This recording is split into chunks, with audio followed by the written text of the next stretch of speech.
Voilà, tu prends Cortez. Hein, Cortez appelle un député, elle dit au député que, hein, attends, c'est mon gars, Ngongo est mon gars. Et du coup, Cortez vient, elle appelle devant le député, elle t'appelle au téléphone, tu décroches le téléphone, elle te dit chérie, tu lui dis arrête, ne m'appelle pas comme ça, toi-même tu as senti qu'il y avait quelqu'un là-bas, hein, va ramasser les poubelles, hein, toute la ville là, il y a la poubelle partout, le peuple parle, va ramasser les poubelles, tu la raccroches au téléphone. Tu comprends, non? Voilà, toi tu es marié à Céline. Ta femme s'appelle Céline. Céline, voilà ta femme que Ngongo t'a pris. C'est Cortez. Donc quand tu vois Cortez, elle gonfle là-bas devant toi quand vous êtes au Sérac, quand vous êtes partout là. C'est la République du Poro. C'est l'anga de Ngongo, c'est ta copousse que Ngongo t'a trouvé. Tu ne respectes même pas ta femme Céline. Voilà une femme qui est là, une vieille femme que Dieu t'a donnée, qui t'a supporté partout jusqu'à quand tu n'étais pas SGPR, tu connaissais Cortez ou elle-même elle est mariée, hein? Elle-même, monsieur Cortez c'est son mari, non? Toi tu laisses ton mari, voilà les genres de pacotille des gens comme lui. Et on apprend que elle est allée faire le pam. Tu es président de la République Cortez, je t'ai dit tu ne seras jamais président. Comme tu as dit que A, Aïdjo, B, Paul Biya, c'est Célestine, hein? Donc c'est là. Tu m'as amené ça seulement à la chaufferie peut-être de Ngongo, là où il va t'amener là-bas. Comme maintenant c'est ton chéri. Vous n'avez même pas honte. Et toi, Jules de Rengo Dongo, je t'ai dit avec ta taille comme les pommes de terre. Heureusement que mon frère Betty Assoma a été vigilant. Et que le préfet nous a refusé de te recevoir dans tes... Toi, depuis quand? Bien en santé, bien en forme. Toi, tu viens faire que les hommes viennent, tu fais le tour, les revues de troupes que tu es président de la République. Comme c'est Ngongo qui vous gonfle, vous êtes les gens de Ngongo, n'est-ce pas? Toi, Cortez, vous êtes allé faire ça. Je dis à mon frère Betty Assomo, monsieur le ministre, Biya vous a nommé, il sait que même s'il dort, vous êtes là aux commandes. Si tu en tant que ministre fais ça, fouette-le. Envoie les hommes en tenue, les fouetter. Tu comprends, non? Jules de Rendogo, tu peux faire ça, toi que je pensais que tu es quelqu'un de bien, je respectais. Je dis, voilà un ministre calme, tu vas là-bas, hein, tu demandes aux hommes qui se tiennent, on fait pam. Toi, c'est qui? Toi, c'est qui? Tu es devenu président de quelle république, toi aussi? Donc, vous voulez montrer, vous voyez, tu appelles vraiment tout le peuple camerounais. Les deux là, on fait parce qu'ils sont liés à Ngongo.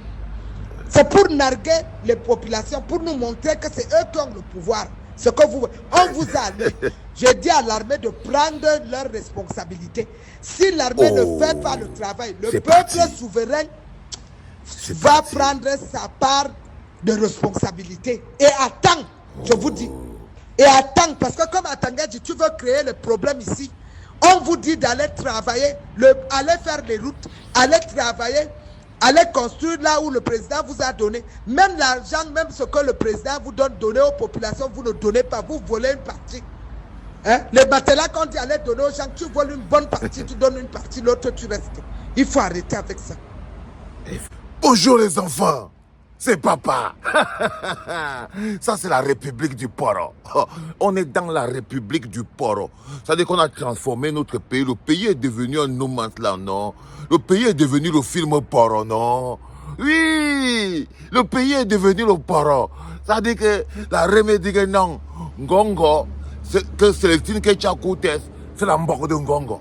Oui, oui les enfants, quand vous dites qu'ils fonctionnent comme un gang maintenant, on n'a plus de pays. On n'atteint pas le développement comme ça. Quand Célestine Kécha-Cortez, donc la go dit que Célestine Kécha-Cortez est la mort de Ngongo.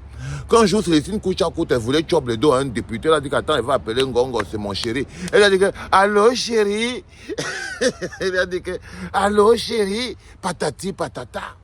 Pour dire que non, c'est déjà eux. Et le gars, il avait repéré, il a dit que fous-moi la paix, tout ça, patati pataron. La République du porno. La République du poro. On ne peut plus avancer. On ne peut plus avancer. Quand vous voyez la go là où elle est là, quand vous écoutez, vous sentez elle-même qu'on est en plein dans les primaires chez les crapules. Quand vous écoutez ça, on est en plein dans les primaires chez les crapules. Et ça, c'est pour vous donner une idée de la nature et de la qualité des hommes qui ont pris en otage le pays.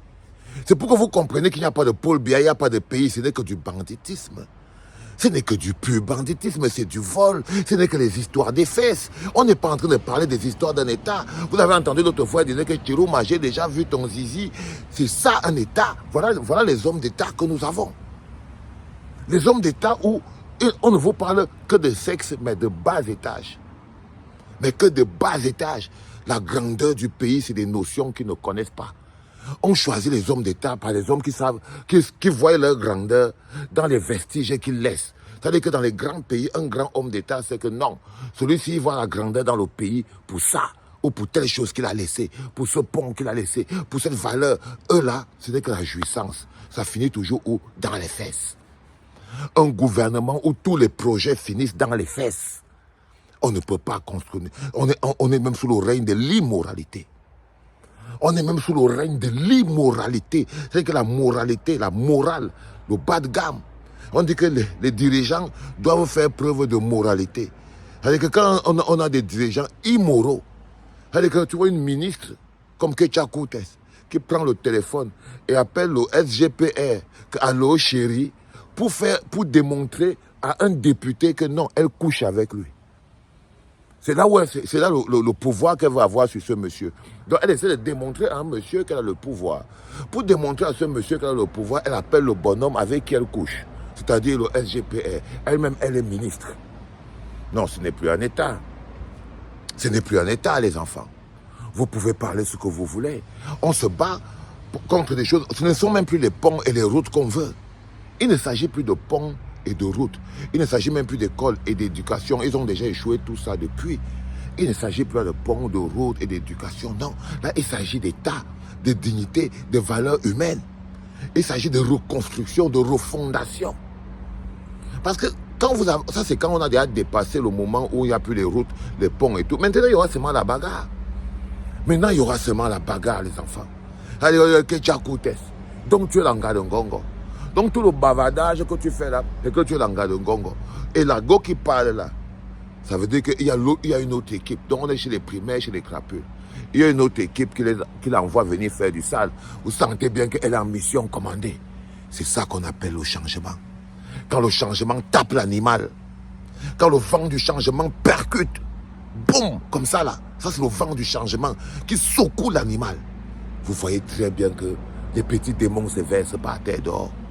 Ça, c'est la pureté de notre lutte. Quand la force de la justice et du changement commence à monter, vous sentez vous-même, on appelle ça les pleurs du Mbolé, ça veut dire que le pouvoir du peuple, les gens commencent à se plaindre devant le peuple. Ils commencent à se justifier devant le peuple. Ils commencent à dire au peuple que, mais ça, on vous avait dit que c'est tel qui a fait ceci, c'est tel qui a fait cela. On vous avait dit que le coq n'aura pas chanté 3 fois. Si tu veux connaître quels sont les signes clairs que le changement est inévitable et il est amorcé. Et qu'en ce moment précis, c'est le peuple qui a l'avantage. C'est nous qui avons l'avantage. C'est nous qui avons la main. On va surprendre le monde. On va surprendre le monde, les enfants. La vérité, c'est ça, parce que c'est notre état et notre détermination qui les met dans cet état. C'est même pas parce qu'ils ont eu pitié de nous un jour, non. C'est parce que dans la pression de notre construction en tant que peuple, et maintenant qu'on les muscle, c'est notre pression qui les met dans cette situation. C'est pour ça que je peux vous dire avec certitude qu'on va surprendre le monde. Le 12 octobre, on va surprendre le monde. On va récupérer notre pays. Et, Inch'Allah, Dieu, on croise les doigts sans que le sang d'un frère ne touche le sol. Parce que quand un peuple est déjà debout, il récupère sa chose au calme. Quand un peuple est déjà debout, sa souveraineté ne se négocie plus. Non, il prend ça comme ça. Là, toi-même, tu vois que ce n'est pas toi qui dois toucher ça. Et c'est là où nous, le continent, on va surprendre le monde. Ils ont dit que le Mali, ils ont dit que la Guinée, ils ont dit que la Côte d'Ivoire, ils ont dit que nous, on va leur montrer que nous, on est le continent.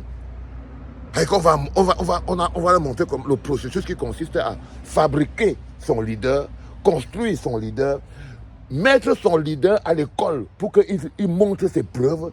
Leader confirmé, le peuple l'adobe son leader, le prend, l'amène, dépose sa candidature, part à l'urne, vote pour son leader, surveille son vote et écarte l'animal. Propre.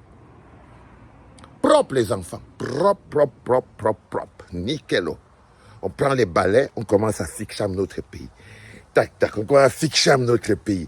Petite route par là, s'il y a un petit pont par là, s'il y a une petite école par là, petite formation, là où les petits gars font l'intelligence artificielle, petite usine où on fabrique petit toit pour se défendre. On commence à fixer seulement le pays. Petit stade propre là-bas, petit jardin pour les enfants, petit parc. Hein? Le pays va devenir quelque chose. Oui, c'est ça qui va être la magie. Croyez-moi les enfants, et je suis sûr qu'on va arriver à ça. Allez les enfants, là, je suis en train de faire la dernière partie de mon trip qui va m'amener jusqu'à Helsinki. Donc là, je vais prendre un bateau, donc je vais rouler encore 3 heures. Et puis après 3 heures, je vais prendre un gros paquebot, comme ça, on va mettre la voiture dedans et tout. On va atterrir à Helsinki. Bang! C'était papa, les enfants.